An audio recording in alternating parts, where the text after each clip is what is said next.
This is the last in my series of video lessons about IELTS speaking part 2. I've already done lessons about the 6 main topic areas for IELTS speaking part 2. This list describes a person, place, object, event, activity and your favourites. We've covered those, but what about questions that don't fit into these 6 main topic areas? What do you do if you have a question that doesn't seem to be one of these 6 main areas? Let's have a look at some examples to show you what I mean. Here are some questions that I've seen in official IELTS books or in the real exam. 1. Describe an important choice that you had to make. Describe an idea you had for improving something at work or college. Describe a competition that you took part in. Describe a meeting that you went to at work, college or school. Describe a time when you were asked for your opinion in a survey. These 5 don't seem necessarily to fit into the 6 main topic areas, but there are more. Here are 5 more. Number 6. Describe a journey that you remember well. 7. Describe an open air or street market that you enjoyed visiting. Describe a shop near where you live that you sometimes use. Describe a conflict that you had or a time when you became angry. Describe a beautiful sky that you enjoyed looking at. And 5 more. Number 11, describe an interesting story that someone told you. Describe a law in your country that you think is good. Describe a local news story that people in your area found interesting. Describe a time when you were stuck in traffic or delayed when travelling. And describe a time when you helped someone. So we've got 15 questions there that I've picked from different sources that don't seem to fit in the 6 main topic areas.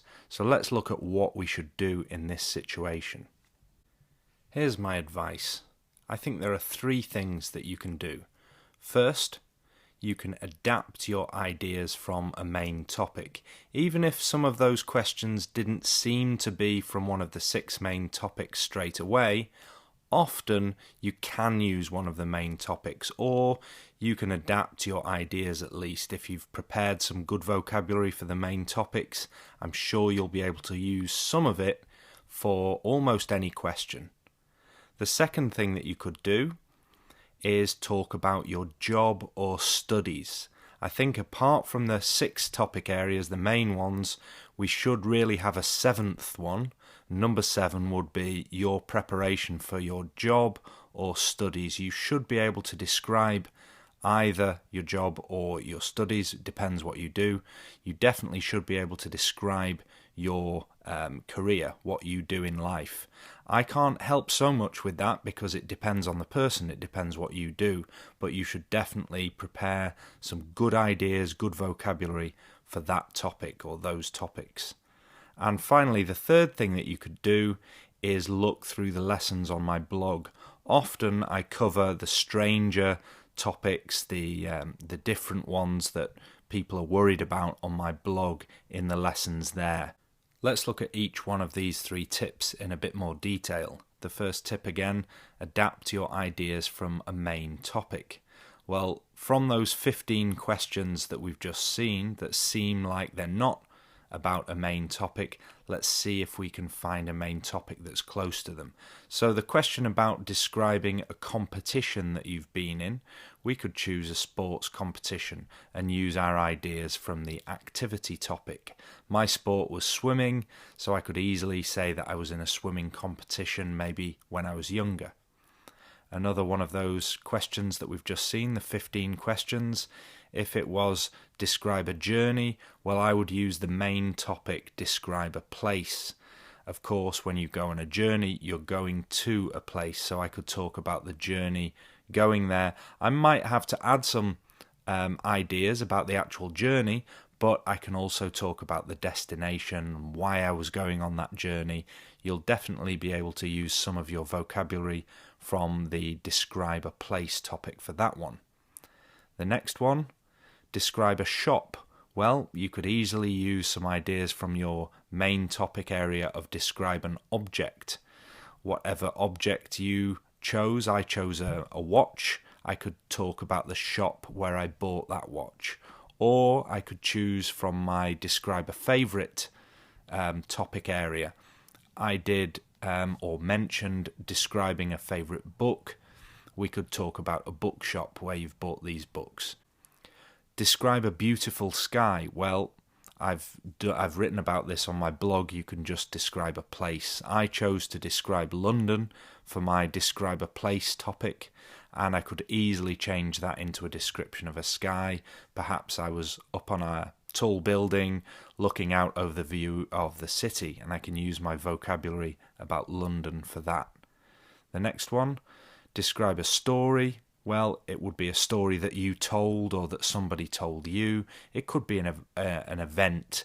That could be just a story of what happened at a wedding. If you described a celebration, for example, a wedding or a birthday party, well, that's a story. You could say that you told someone about a wedding you went to, about a birthday party you went to. You could use the event topic, or if you've got an interesting description of a person, perhaps a famous person, your story could be about the life of that person. You could adapt your ideas there. Next example, a local news story. Well, talk about a place, something that happened in that place, or perhaps an event like a concert this time. Maybe there was a concert in your local area. We did a description of a concert in one of the other video lessons, so I've prepared that and got some good ideas for that already. Another one, if you're stuck in traffic or delayed, well, it's a bit like the journey topic. You're going to a place, so you could talk about why you were going there. Use all of the description of the place and then just add some of the ideas for the traffic or delay on the journey.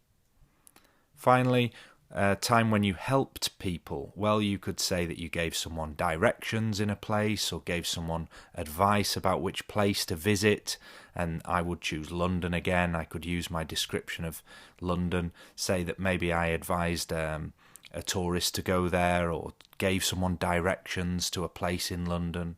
Or I could talk about an object. Maybe I helped someone in my family to learn to use their new phone or their new watch, their smartwatch.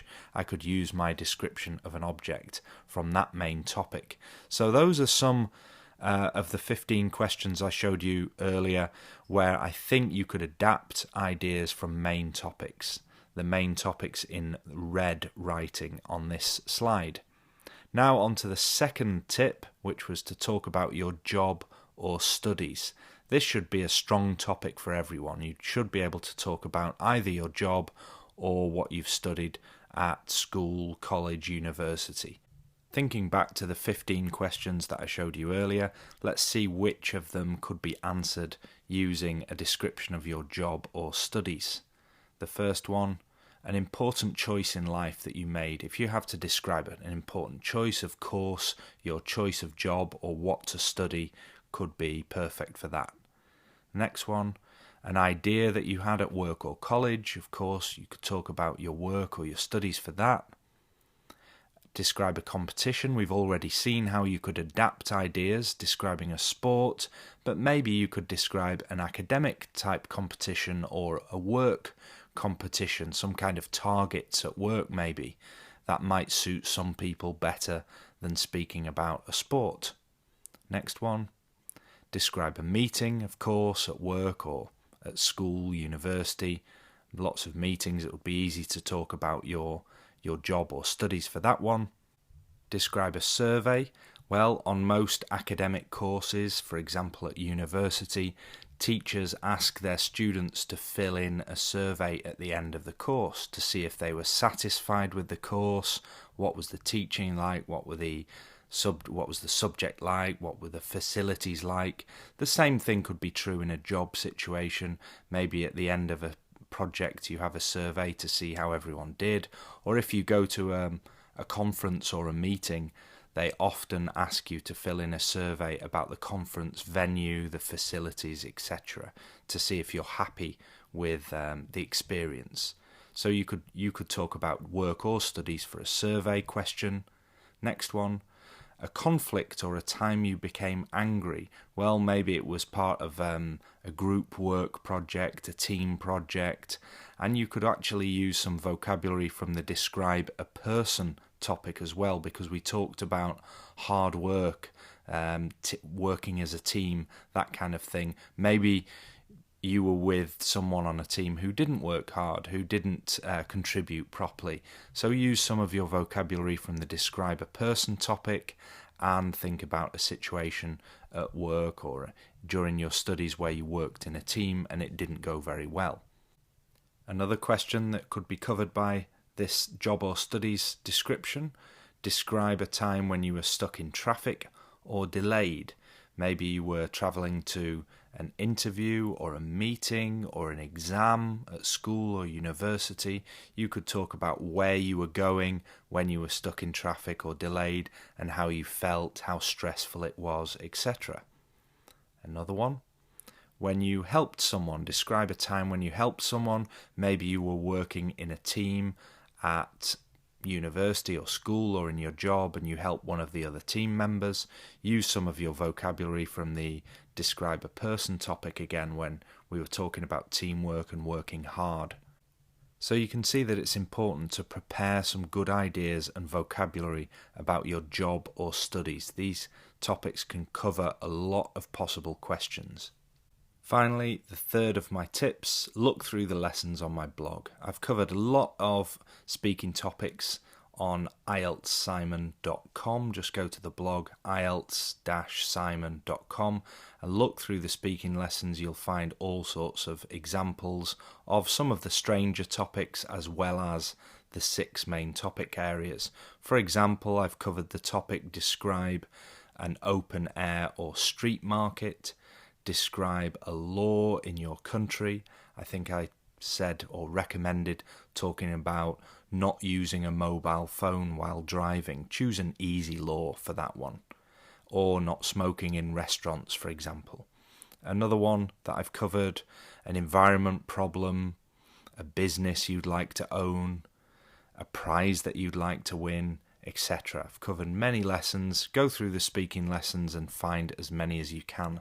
But remember, the 6 main topic areas are still the most important. You can look at these less common ones, but it's still more important to be really familiar and prepared for the 6 most common ones. In the end, if none of this advice works, well, do your best. And my advice is tell the truth. If you can tell a real story about your life, something, you can describe something that you've really done, it's always easier if you're telling the truth. That's the end of this lesson, and it's the end of the series of lessons about IELTS Speaking Part 2. In the next lesson, we'll move on to Speaking Part 3.